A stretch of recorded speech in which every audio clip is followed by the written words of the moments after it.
Hi, my name's Rob Scott from UC Today, bringing you the latest news and conversation from the unified communications and collaboration industry.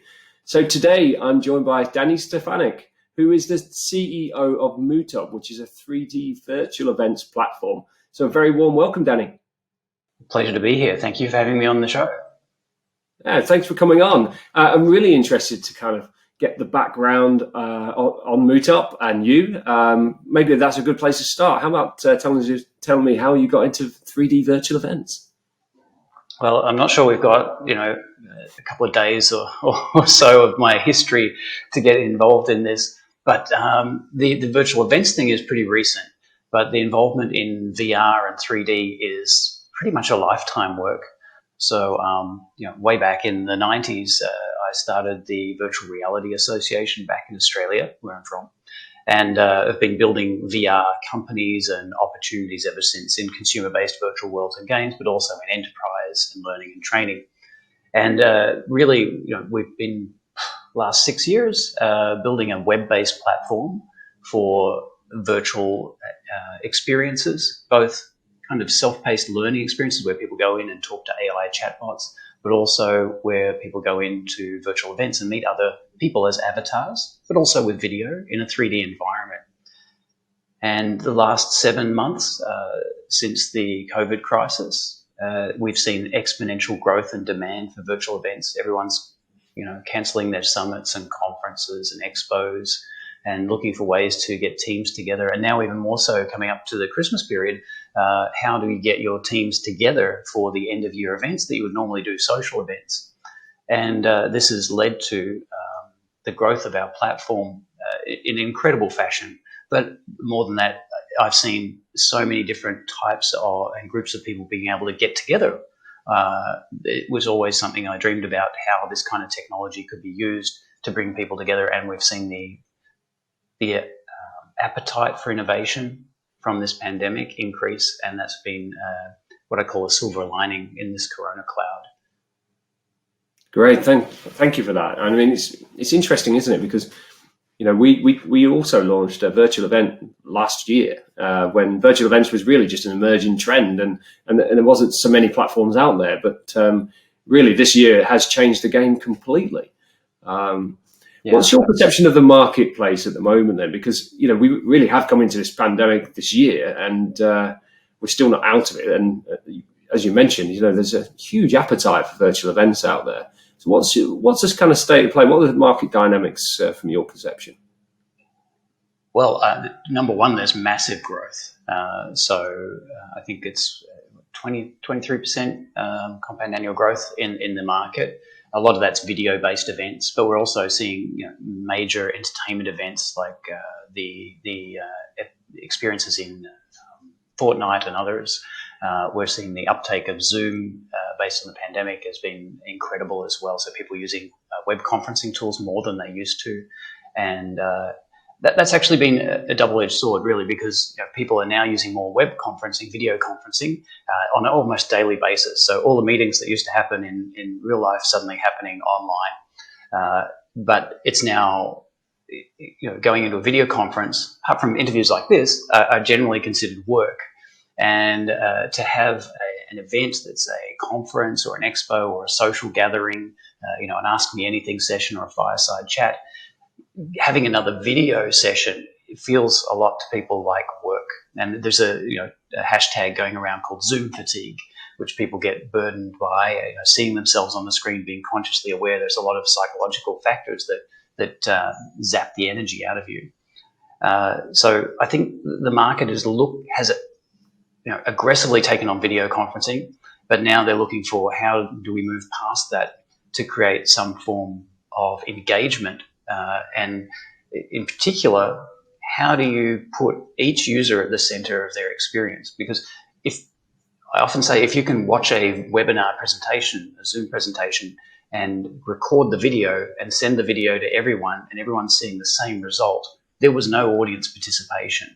Maybe some chat relegated to the left-hand side, but really there's no user at the center of the experience, which you get when you're at a real-world event, conferencing, expos, so forth. You're walking around, you're interacting with people. It's your personal experience. And that's the element that people are trying to ignite and recreate in these online experiences.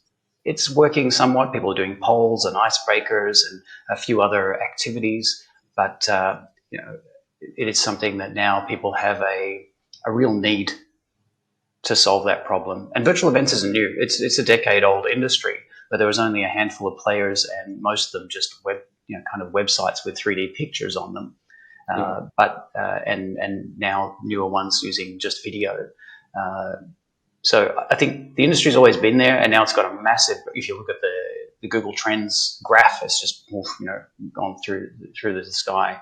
So there's nothing but upside in this at the moment. And post-pandemic, vaccines, etc., and people returning to the new normal, the waterline's still going to be much higher than it was before. So the industry is going to have a consistent position, and the opportunity is going to be there ongoing because people have really taken the chance of innovating and trying new things.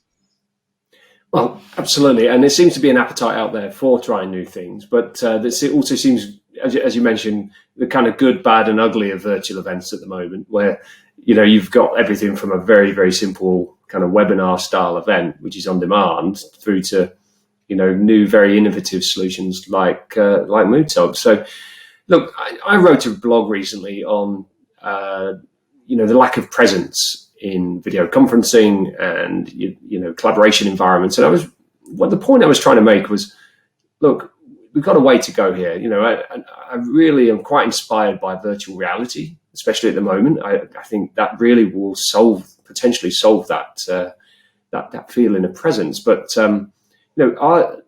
how's that looking at MootUp? I mean, because could you describe your solution to us? And maybe we can bring some images up on the screen as well in the video. But just describe the kind of experience that you've created. Yeah, well, there's some fundamental differences between what we're doing and pure VR. And being a sort of pioneer of virtual reality for 26 odd years, VR is very important to me, and the immersion and the opportunity to do that. But there's also market realities we need to deal with, which is not everyone has virtual reality headsets. Not everyone enjoys putting them on. And most important is your audience reach. How can you get people that are using the technology they have today and create an on-ramp, a way for them to get into virtual reality? So I've often talked about what I call the VR Chasm. And there's a huge gap between where people are today and these companies that do VR only, all focused on virtual reality and augmented reality headsets. Now, we support all of the virtual reality headsets on the market and augmented reality headsets already, and that's part of what we deliver. But we need audiences in government, in enterprise, in education, all of them to be able to access these experiences to get a taste for it and then evolve into VR. And so I've always called that the VR ready on-ramp. So how do you get people VR ready? This also makes it future-proof and also makes it more dynamic. So I can be in the virtual reality headset having a meeting. I can put down the headset, pick up my phone, be in the same meeting and continue it there, or on my laptop. And on laptops and so forth, it's a bit easier. You can copy and paste URLs and do things which are harder to do in VR headsets. So there's a balance between the different elements of communication that you can get in each of these. So this is the fundamental difference with the MootUp platform. It's built on web frameworks entirely. It means you just go to a URL, like you might share a YouTube link with a friend. It's that easy to get into a 3D experience. And it works across every device with high performance. So whether it's an old phone, a notebook computer, laptops, tablets, low-powered headsets, the standalone versions, everything works. But at the scale of the web, so thousands, tens of thousands of users, and the capabilities to do that, pull in video streaming, pulling web content, images, PowerPoints, everything. You can just pull it into the 3D environment and edit it within that environment at the same time. So I often describe it at the MootUp platform because it's an editor as well. It's like Adobe Suite, but for creating immersive experiences, combined with something like Zoom at the level of conferencing. So that puts us in a very unique position. I don't believe there's any other platform that's quite as advanced, and that only comes from 6 years of banging our heads against all the different enterprise environments we've been involved with, data privacy and security, and just making it run through firewalls and on low-spec machines on browsers like Internet Explorer, all sorts of headaches that you only get by going the hard yards of building a product and deploying it with real clients over many years. And that's what led us to where we are today. Fantastic. And you're absolutely right. That user experience is imperative. You get that right, isn't it? Otherwise, the adoption will, be severely affected. So tell us about the type of events that you've created, because from your website, it's interesting because, everyone's got a different kind of perception of virtual events. So could you talk us through the kind of types of events that you can host on your platform? Oh, well, it's quite a range. So I can talk about the ones that we've been involved with. We have lots of event agencies that use the platform to run events for their clients, because it is really a platform that you use however you see fit. It's kind of like asking, what can a website do? There's so many different things you can do with a website. So it's the same with this platform. And so the kinds of events range from ad hoc meetings all the way up to big expos with lots of booths and stands like you would normally see, and a lot of things in between. So it's being used in education for virtual classrooms to get students in together. I know that there's various schools using it as their main way of communicating with students, getting them involved. There are organizations that use the platform 100% internal. So none of the content leaves to the wider internet. It's all used within the intranet environment, integrated with SharePoint. And they have virtual campuses where their learners come in, they meet, they collaborate, they do the traditional content that they might get off the websites within the intranet is pasted within the 3D environment on the walls, and they can click and interact with things, which it leads to a kind of a culture of collaboration within an organization. Instead of a SharePoint page with 20 different resources that you need to complete, instead you're in a space and you've got other staff who are walking around and you can talk to them. You have this kind of hallway chats with other people that are doing training, for example. We have deep integrations with tools like Slack and Teams, and actually we're a Zoom client as well, so you can use traditional Zoom and broadcast it straight into the 3D environment, but people in the 3D environment can broadcast back out to Zoom, so it's two-way. Mm-hmm. And that, again, with nothing to install, and that allows us to run on things like the Oculus Quest headsets, for example. So we're the only Zoom sort of environment available in there. There's so many things. Recently, we had the African American Association of Financial Advisors run an event in the platform. That was a multi-day event with all the major kind of advisory and banks as part of the expo. But it was great. They had not just the formal presentations and an awards ceremony, but also games like Jeopardy and some live DJs. And with our platform, we have over 100 different dance moves that avatars can do. So there was big dance sessions going on. And that worked out really well, to the acclaim of not just the association, but all of the exhibitors, these banks, people that would be more conservative, you would presume, but they all very much enjoyed the platform and its engagement and its ability to deliver an experience to the end users. So there's just a few examples. There's many more. I mean, we've got hospitality schools using it globally. There are there are also expos, so these are booths and so forth. Most of the ones I'm thinking about are actually through event agencies who are making just an incredible success out of this downturn. Normally their real life events are all being cancelled, but the ones that have adopted our platform are making all the revenue they need just from this platform alone. So, there is a real ability to deliver solutions, just about getting the word out and letting enough people know that it's available, because this is relatively new, at least in the 3D aspect. Yeah, absolutely. I mean, there's so many use cases, and you're right. Everyone's seeking a digital alternative right now, or virtual alternative. So you're in a really great place. And how do you wrap this up for your customers? I mean, how do you go to market with the MootUp platform? Yeah, well, it's pretty simple. So we have a studio that can assist, but you don't need that at all. The whole platform is turnkey. You subscribe, you have the platform, and then you can build within it as you wish. We have templates for different rooms. You can mix and match them all together into your custom virtual world. You can build avatars or chatbots. We have over 1 billion different style combinations, full diversity and inclusion, and you can program them to speak and be guides or to survey people. And on top of that, you can gamify the whole experience as well. So you track where people go, what they do, and based on those interactions, you can trigger rewards. That could be points, or it could be a virtual hat or a t-shirt for my avatar that everyone else sees. Or in the context of this recent event, the African American Association of Financial Advisors, they actually accumulated points, and you could cash in those points for real world swag. So you'd be sent, t-shirts and fun stuff that you could earn through interacting in the environment, which is absolutely terrific. I love swag, and if I can get digital or tangible swag, I'm there. Yeah, it's a real driver, right? People get a kick out of it, and it can be anything from unlocking a new dance move for your avatar to custom clothing for your character, or even furniture for your own 3D office, if you like. So there are lots of ways to innovate and excite people. And very cool. Very cool. A fundamental component also is video streaming. Connecting video streaming to the 3D environments, because that's how most event companies are used to delivering things.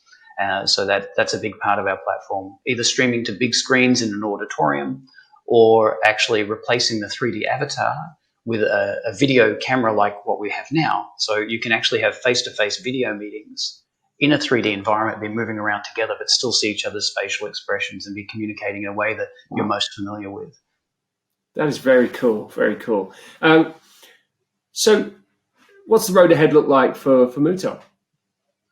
Well, scale. I mean, really, we're getting requests for larger and larger events and ways to handle these. I did have a request for 1.5 million attendees. Wow. That's a little bit beyond our platform right now, but we're working towards that sort of capacity. Yeah, who has that many attendees? I mean, that blows your mind, doesn't it? 1 million attendees. Yeah, well, it's a global phenomenon, and in this case, and there are a lot of fans. So they're more tending towards the entertainment side, which our platform is surely capable of doing. But mostly, we've been looking at the enterprise sector, who have the dire needs at the moment to replace their annual conferences. In the future, it's just going to be more quality and more capability and higher levels of touch points and integration. I mean, we've got handshakes and hugs coming up in the platform, which is great, especially with all the social distancing. Hugs. Yeah. Hugs too. That's what I've been craving on these platforms. I use Teams and Zoom and WebEx and all these platforms. I'm like, what about a hug?